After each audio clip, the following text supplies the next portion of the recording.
عذاب مهين. وهكذا أيها الأفاضل تتجلى طبيعة القوم، تتجلى الطبيعة اليهودية التي تتسم بالأثرة والأنانية والعصبية البغيضة والحقد الدفين والاستعلاء البغيض حتى على رسل الله، حتى على أنبياء الله تبارك وتعالى. تدبر معي بعد كل هذا لا زال الخطاب لهم متواصلا بتذكيرهم بالإيمان، لا زال الخطاب لهم متواصلا بتذكيرهم بالحق الذي يعرفونه. يقول الله عز وجل: وإذا قيل لهم آمنوا بما أنزل الله قالوا نؤمن بما أنزل إلينا. انظر إلى هذه السخرية وإلى هذه الطبيعة اليهودية التي تحتقر كل شيء.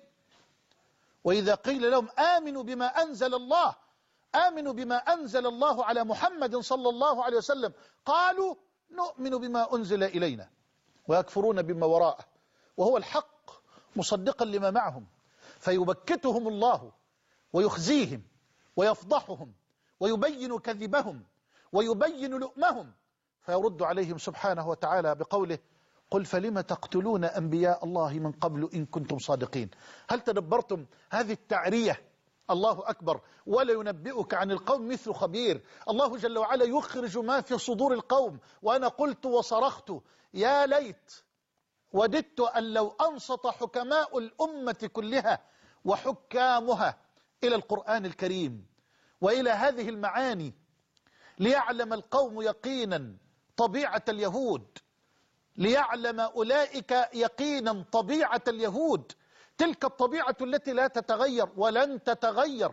هذا عهد اليهود مع الرسل والأنبياء، بل ومع رب الأرض والسماء. أصرخ وأقول: إذا كان اليهود ينقضون العهود مع الرسل والأنبياء بل ومع رب الأرض والسماء، أفينقض اليهود العهود مع الرسل والأنبياء ورب الأرض والسماء، ثم يفي اليهود في أيامنا هذه بالعهود للحكام والزعماء؟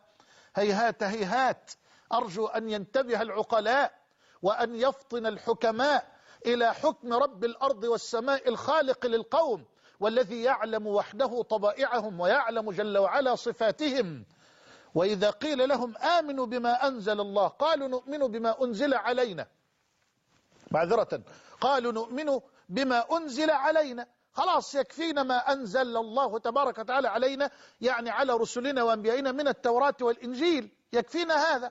قالوا نؤمن بما أنزل علينا ويكفرون بما وراءه، أي يكفرون بالقرآن، والقرآن هو الحق وهم يعلمون أنه الحق، لأنه يصدق كتبهم السابقة التي نزلها الله تبارك وتعالى على أنبيائهم ورسلهم. وإذا قيل لهم آمنوا بما أنزل الله